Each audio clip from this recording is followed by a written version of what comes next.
20 minutes, en partenariat avec Retro News, propose une série d'articles sur les monstres légendaires.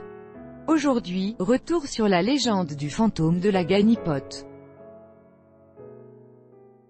L'animal imaginaire a semé la terreur dans l'ouest de la France, notamment en Charente et en Charente-Maritime. 20 minutes, en partenariat avec Retro News, le site de presse de la Bibliothèque nationale de France, propose une série d'articles sur les monstres légendaires. Aujourd'hui, focus sur le fantôme de la Ganipote. Quel est cet animal? Certains croient à une mystification faite pour épouvanter les ouvriers trop crédules qui sont bien persuadés d'avoir vu, et bien vu, une Ganipote. Fin août 1939, les journaux parisiens se font l'écho d'un fait divers qui s'est produit dans le petit village de Cougou, à une soixantaine de kilomètres au nord de La Rochelle, Charente-Maritime. 30 paysans affirment avoir aperçu, alors qu'ils rentraient du battage, le fantôme d'une bête étrange. Sur le chemin, un fantôme appelé en patois du pays Ganipote se présenta devant leurs yeux, sautant, dansant et caracolant, écrit le journaliste du Matin. Cette bête est un quadrupède mesurant environ 1,80 mètres, couvert d'une robe à longs poils blancs, poursuit celui de l'œuvre. Cette créature, sorte de loup-garou, appartient à la mythologie populaire de l'ouest de la France et fut particulièrement crainte en Charente, Charente-Maritime et dans le nord de la Gironde. On trouve trace de la Ganipote, ou Ganipote, dans les livres sur l'histoire locale ou le patois dès le milieu du XIXe siècle. Pierre Johannin fut l'un des premiers à évoquer cet animal dans son dictionnaire du patois saintongeais, en 1869. Ce sont des sorciers qui se changent en chiens blancs la nuit pour faire peur et mal, écrit-il dans son ouvrage.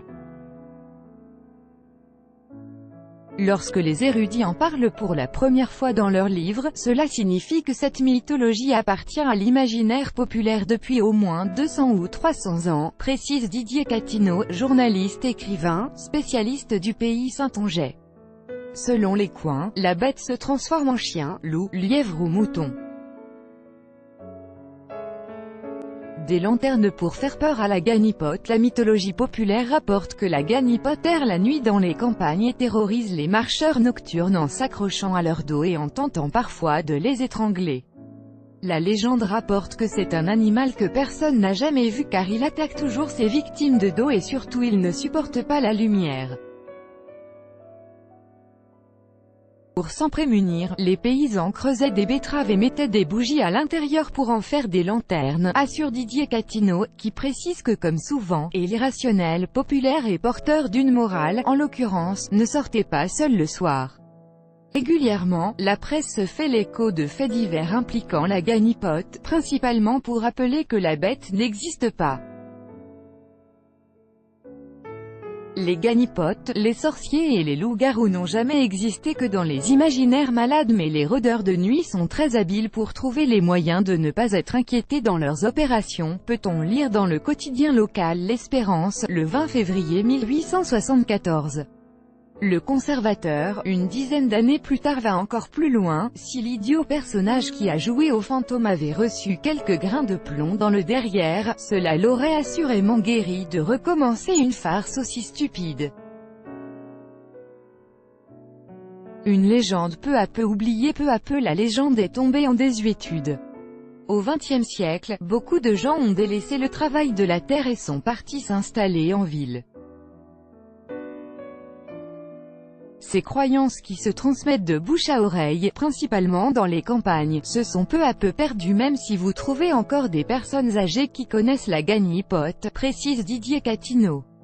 Lui, s'est mis en tête de faire revivre cette légende, notamment pour contrer la folie d'Halloween et lui donner un ancrage local. Cette année, il organisera le 31 octobre pour la première année, la Nuit de la Ganipote, pendant laquelle des conteurs raconteront des histoires qui font frémir. Elle fait partie de notre identité, autant la mettre en avant.